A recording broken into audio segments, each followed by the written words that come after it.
Alright, this video is going to focus on Lewis structures, their geometries, and polarities. Um, you've seen Lewis symbols before. These are representing their valence electrons. The symbol represents any filled energy levels. The dots represent the valence electrons. Each group has a set number of valence electrons, so we talked about previously. You put one valence electron on each side of the symbol until all four sides, like in carbon and silicon, have a valence electron, and then you pair them up as you write the Lewis electron dot symbols for your group 1 and 2, and then 13 through 18 elements. So these are the S and the P sublevel elements. You've already seen a lot about Lewis structures, that we use them to depict how the valence electrons, the ones involved in bonding, are arranged among the different atoms in your molecule. We use a pair of dots to represent lone electron pairs, and you can use either a line or a pair of dots to represent bonding electron pairs. And as we've seen, some molecules may require more than one bonding pair of electron, which is why you can have single, double, or triple bonds. The goal typically with most of the Lewis structures is to get 8 valence electrons to follow the octet rule. There are some exceptions to the octet rule. We'll talk about those in a little bit. But that when we draw our Lewis structures, we always want to put in the center of our molecule the least electronegative atom. Hydrogens can never go in the center since they can only form one bond. They only want one pair of electrons. And halogens typically will only go in the center if they are paired with fluorine or another halogen. Rather than looking at each element individually in terms of its Lewis dot symbol, we take all of the valence electrons present and just throw them in one big pot. And we start by arranging a pair of electrons between each element that is connected to that central atom. We make single bonds there, and provided that the elements on the outside want 8 valence electrons, we add 3 more lone electron pairs to each of the terminal atoms, so any of the atoms that are connected to that central atom. And hydrogen, however, is quite happy with just 2 electrons, so we do not have to use up additional electron pairs on hydrogen, nor should we. And then if we have any remaining electron pairs, they go on the central atom, which also wants 8 electrons. If for some reason you run out of electrons before you get to the magic 8 number on that central atom, that's when you can share multiple pairs of electrons. As long as it goes between the 2 atoms, it counts in both directions, and so that's when you would make a double or triple bond. Don't see a whole lot with beryllium since it's a metal, but boron I like to refer to as a moron because it's quite happy with just 6 valence electrons. It just wants to pair up each of its 3p electrons.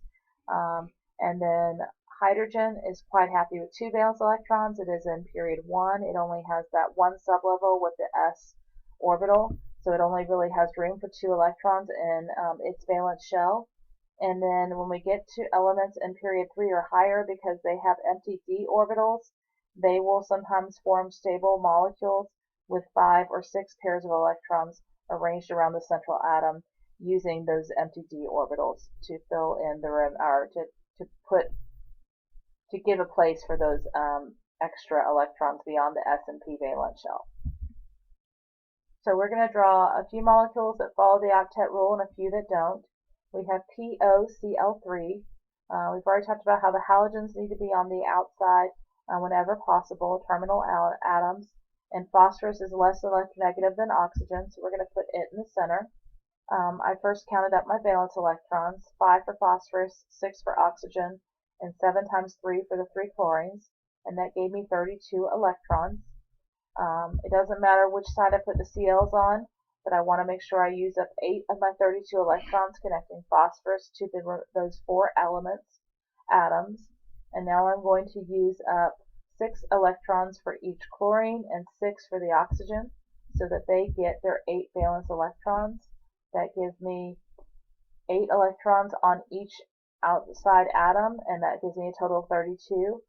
The phosphorus atom has 4 bonds, so it too has 32, so this is a stable Lewis structure. The next one we're going to look at is NF3. We have halogens versus nitrogen, so nitrogen would go in the middle. I'm going to determine my valence electrons by adding the 5 nitrogen valence electrons to the 7 valence electrons for fluorine times 3. That would give me 26 valence electrons. Nitrogen goes in the middle. The fluorines are on the outside, so 6 of the 26 electrons have been used. And I'll use 6 more for each fluorine, so that gives me 18 plus 6, which would be 24. And that takes care of the fluorines, but nitrogen, if you notice, only has 3 pairs of electrons around it right now, and it wants to meet the octet rule. It wants to have a full valence shell, so the final pair of electrons would go on that nitrogen atom. And what we're going to see is that lone electron pairs can play a pretty significant role in determining the geometry and most often the polarity of a molecule. I thought we were doing 3 of these, but I guess we're just doing 2. My apologies. The next one we're going to look at is CLF3. This one I'm telling you doesn't obey the octet rule. I will not typically tell you whether they obey it or not obey it. Basically, you're going to have to look at how many valence electrons you have, and then always keep in mind with that central atom, where is it found? If it's in period 3 or higher, know that if you have remaining electrons, they can go on that central atom. So chlorine has 7 valence electrons. The fluorines have 7 as well. That gives me 28. Chlorine is slightly less electronegative than fluorine, so it's going to go in the middle with the fluorines going on the outside. Now I have 6 of the 28 electrons used up. I need to find 22 more electrons at home. I'm going to use up 18 by putting 6 around each fluorine. And that leaves me with 4 electrons remaining. We know that chlorine can take a 4th pair, but it's going to need to take a 5th pair as well, and chlorine is quite capable of doing that. So this particular molecule will have 2 lone electron pairs and 3 bonds for a total of 5 areas of electrons surrounding the central atom. BCl3, we've talked about boron, how boron is quite happy with just 3 pairs of electrons around the central atom, 6 valence electrons. Boron has 3 valence electrons, the fluorines have 7. Times 3 gives me 21, plus the 3 boron electrons gives me 24. Boron would go in the center. It's the least electronegative, especially compared to the chlorine atoms. The chlorines go on the outside and use up 6 of the 24 electrons, and I will use up the remaining 18 by connecting or putting lone electron pairs around the chlorine atoms. Boron only has the 3 pairs of electrons, but we've talked about how that's stable, so this would be the correct Lewis structure for BCl3. The next one we're going to look at is SF6. Sulfur has 6 valence electrons, the fluorines have 7. 7 times 6 is 42, plus another 6 gives me 48. S is less electronegative, so it goes on the middle. And we're going to use up 2 pairs of electrons to connect each of the fluorines to sulfur. Whenever you see a molecule like this that has a 6 or a 5, you can pretty much count on the fact that you're going to have multiple pairs of electrons beyond the 4 on that central atom. Right now we've used up 12 of our 48 electrons. We're going to put 6 around each of the fluorine atoms. There's another 18. Another 18 gives me 36, plus the 6 we already used up, times 2 for the 2 electrons per bond, so that would take care of the 48 valence electrons. The last one we're going to look at is Cl3-. This time all we have are halogens, so we're going to have to put one of them in the middle. 7 times 3 gives me 21, and because it's negatively charged, I would add 1 to it to get 22. I would use up 4 of the electrons to connect the chlorines together, which leaves me with 18. 6 electrons go on each chlorine, so that's another 12. And now I have used up 16 of the 22 electrons. That leaves me with 6 remaining. I do need 2 more pairs on the chlorine, so that's great, but I have 1 pair after that left. I'm only up to 20 electrons at this point. So that particular chlorine atom will get a 3rd pair of electrons that are lone assigned to it, for a total of 5 areas of electrons around the central atom.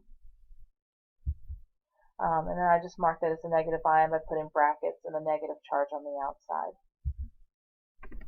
We're going to look at next our geometries. We're given a sheet of these in lab. That stands for valence shell electron pair repulsion. And basically what it's talking about is that electron pairs, whenever they can, are going to want to separate themselves from the rest of the molecule as much as possible.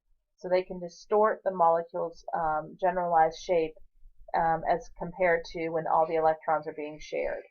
And so we can determine kind of the 3-dimensional shape when we don't have a model kit by looking at the number of shared and unshared electron pairs on that central atom. These are the general geometries, what you will see.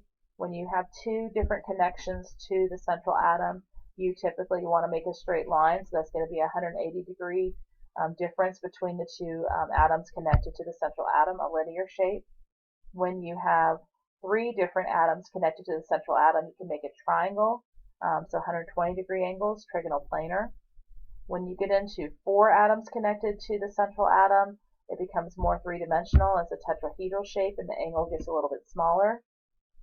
When you add a fifth area of electrons to the central atom, you are able to make kind of a triangle in the middle, but you have atoms coming out at 90-degree angles from the top and bottom.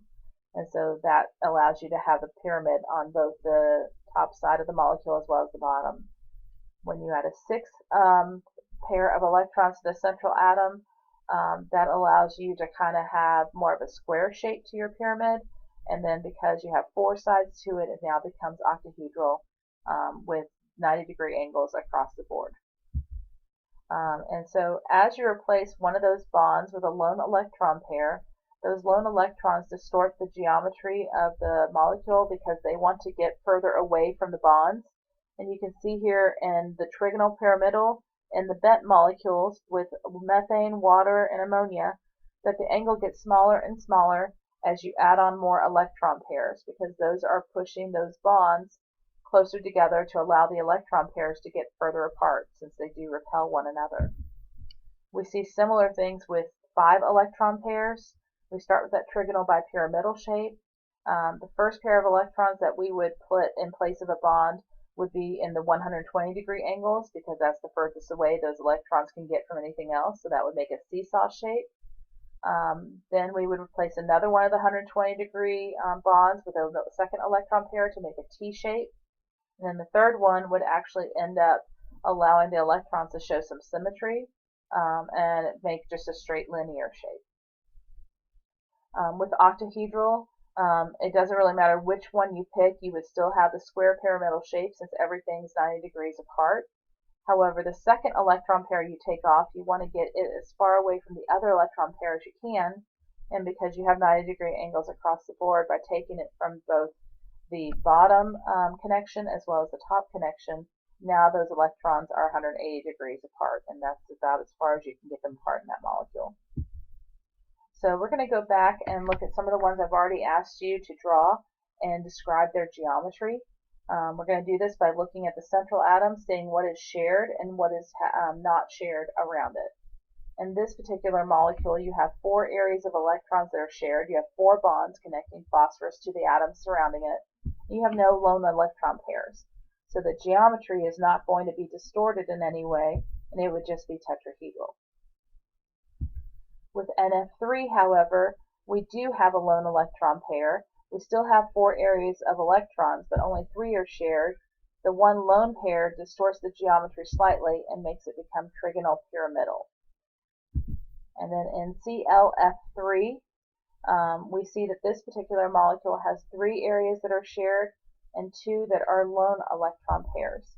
So this is one of the trigonal bipyramidal shapes. Remember, when we take the electrons away, we take them from the triangle in the middle. And so we're going to go from being trigonal bipyramidal to seesaw with 1 lone electron pair to more of a T shape where those lone electrons are able to separate as much as possible from one another, and then the bonds stay at the 90 degrees. In BCl3, we have 3 areas of electrons surrounding the boron atom that are shared, but we don't have any lone electron pairs, so there's nothing distorting that 3 areas of electrons geometry, and that makes this trigonal planar, because they're able to get 120 degrees apart and show some symmetry. With SF6, we have 6 areas of electrons that have bonds, and we have no lone pairs of electrons. And remember that the phase shape for 6 is octahedral. We don't have any lone electron pairs to change that shape, so this would remain that. Alright, and then Cl3-. In this particular molecule, we have 5 areas of electrons around the central atom. 2 are shared, 3 are lone pairs. The 3 lone pairs are going to come off the triangle in the middle, the 120 degrees, and so the 2 bonds are going to be what's left behind, and that's just going to make a straight linear shape. When you are able to show symmetry with those electrons and allow those atoms to get as far apart as possible, the biggest distance you can have is 180 degrees. Alright, and the last part of this video we're going to talk about is polarity. We see polarity in molecules where one side is more negative, has more electrons on it, are shared towards that side than the other side, which would be more positive. There's three main factors that can influence the polarity of your molecule, and we're going to go back and look at some of the same shapes that we talked about already to see this. When you have different connections to your central atom, say you have Cl's and F's, or Brs and Is, you have atoms that want electrons differently from one another. They are not identical, so that can cause there to be asymmetry, which would make the molecule polar, since some of those atoms will want electrons more than others. Lone electron pairs can definitely play a role. When you get into the 5 and 6 atom shapes, sometimes there is symmetry that can be shown with those lone electron pairs. So don't assume every time you see a lone electron pair it's polar. It often will be, but there are some exceptions to that. And then if you have maybe a triple bond on one side of the molecule and a single bond on the other, you have more electrons in that bond, that's a triple or double, than you do in the single bond. And unless resonance exists, we'll talk about that a little bit later, and those electrons can be shared, that too could be cause asymmetry in your molecule. So if we look at this particular molecule, right away we can tell that there's going to be an issue since oxygen is different from the 3 chlorines. And since there are different atoms connected, oxygen is a little bit more electronegative, and it's going to be smaller, it's going to hold on to its electrons a little more tightly. So therefore there would be a difference between oxygen and the chlorine atoms, and this would be a polar molecule. There is not symmetry in this molecule. In this particular molecule, we have a single lone pair of electrons. Everything connected to the nitrogen is the same, as well as we having the same types of bonds. Whenever you have one lone pair of electrons and you have no way to show symmetry with just a single pair, you have to be polar. So if you see a lone electron pair, you are guaranteed to be polar. In ClO3-, we see something similar to this. We see that we have, I don't think this is one I asked you to draw, and I may have taken this one out, so I'm sorry about that. This one has 3 areas of electrons around it. They're all oxygen bonds to chlorine, but that lone electron pair on the chlorine atom would cause there to be asymmetry. In ClF3, we have 3 fluorine atoms connected to chlorine, so that's not an issue. But we have the 2 lone electron pairs, and what you need to remember with this particular molecule is that because it's the trigonal bipyramidal, there's 3 areas of electrons that can be placed at the 120 degrees. So the 2 on themselves, or by themselves, will not cancel out. You need a 3rd pair for there to be symmetry. So the 2 lone electron pairs do push the fluorines towards each other, and this would be considered to be polar. Now this looks a lot like the previous molecule, but it turns out that this one is nonpolar. Why is it nonpolar? There aren't any lone electron pairs on the boron, which means that since the chlorines are all the same atom being connected to that boron, there's no reason for there to be a difference. The chlorines would all get 120 degrees apart from one another. It's just kind of hard to draw that on a PowerPoint slide. And because of that symmetry, there's no reason for one side of the molecule to have more electrons on it than the other. So because it's symmetrical, it is considered to be nonpolar. There is not one side that's more positively charged or negatively charged than the other. Similar to SF6, we see with SF6 you have 6 fluorine atoms connected to sulfur. There aren't any lone electron pairs of electrons assigned to sulfur, and the bonds are all the same. No matter where you go, you could cut this molecule in half and you would have the same parts on both sides. None of the molecule, or no part of the molecule, wants electrons more than any other. So the symmetrical nature of this molecule would make it be nonpolar. Finally, with Cl3-, we see this time with the 5 areas of electrons that all 3 areas in the triangle part of the trigonal bipyramidal shape have been replaced with electrons. So now there is symmetry in this molecule. You could see this as being a triangle. And then the chlorines are symmetrical. They're 180 degrees apart. So if I split it in half, I would have electrons being shared equally, lone electron pairs, excuse me, and I would have chlorine atoms being shared equally. So although this has a lot of lone electron pairs, it too would be symmetrical and therefore nonpolar. Alright, and that's the end of that particular video.